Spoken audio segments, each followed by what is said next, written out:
வணக்கம் பேர பசங்களா. இன்னைக்கு நம்ம ஏப்ரல் 25 பேங்க் நிஃப்டி ப்ரிடிக்ஷன் தான் பார்க்க போறோம். அதுக்கு முன்னாடி ஏப்ரல் 24 பேங்க் நிஃப்டி அனாலிசிஸ் பார்த்துருவோமா? சரி பார்த்துடலாம் வாங்க. சிம்பிளா சொல்றேன். ஏப்ரல் 23 ஆன நேத்து என்ன ஆச்சுன்னா, எஃப்ஐஐஸ் உள்ள வந்திருந்தாங்க. கிட்டத்தட்ட 1100 குரோர்ஸ் வேல்யூவோட உள்ள வந்தாங்கன்னு வச்சுக்கலாமே. அதுல 800 குரோர்ஸ நம்ம டிஐஸ் இருக்காங்கல்ல, இன்ஸ்டிடியூட்டல் பிளேயர்ஸ் பிளஸ் ரீட்டெயிலர்ஸ் இவங்களே தூக்கி போயிட்டாங்க நேத்து.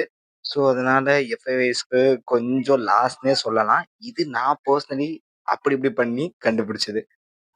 அண்ட் டிஐஸ் எப்படி சொல்றது? ஒரு நல்ல பிளே நேத்து குடுத்ததுனால, இன்னைக்கு அவங்க உள்ள வரல. அண்ட் நேத்து எஃப்ஐஎஸ் வாங்குன அடினால அவங்களும் இன்னைக்கு உள்ள வரல.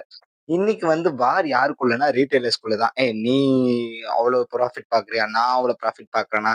அப்படின்னு சொல்லிட்டு தான் காலைல ஸ்டார்ட் ஆச்சு. காலையில ஒரு 3 கேண்டில் அதாவது 9:15க்கு எப்பவுமே ஸ்டார்ட் ஆகும். 3 கேண்டில் ஆவறதுக்கு ஒரு 9:25, 9:30ன்னு வையுங்களேன். அதுவரைக்கும் கொஞ்சம் நல்லா தான் போயிட்டு இருந்துச்சு. அதுக்கப்புறம் இவனுங்க அடிச்சுக்கிட்டாலும் பெருசா போகாது மார்க்கெட் என்ன எமோஷன் ஆயிடுச்சுன்னா, சரி இன்னைக்கான டே வேஸ்ட் தான்னு சொல்லிட்டு எவனுமே ட்ரேடிங் செஷனே மோஸ்ட்லி எடுக்கல.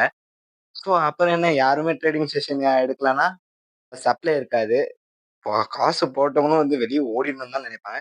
அதேதான் நடந்துச்சு இன்னைக்கும். இன்னைக்கு 168 பாயிண்டோட நம்ம கீழ விழுந்திருக்கோம். ரொம்ப நாள் கழிச்சு ஒரு புல்லிஷ் வந்துட்டு இருந்துச்சு. அதுல இப்படி நடக்குது எனக்கே கொஞ்சம் கஷ்டமா தான் இருக்கு. பட் இருந்தாலுமே நாளைக்கான டே நல்லா இருப்போம்னு நினைக்கிறோம்.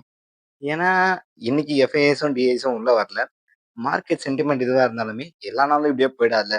ஸோ நாளைக்கான டே என்னன்னு நம்ம நாளைக்கு தான் பார்க்கணும். நாளைக்கு என்ன கேட்டீங்கன்னா, ட்ரேட் எடுக்காம இருக்கிறது நல்லதுன்னு சொல்லுவேன். ஆனா ஒரு விஷயம்.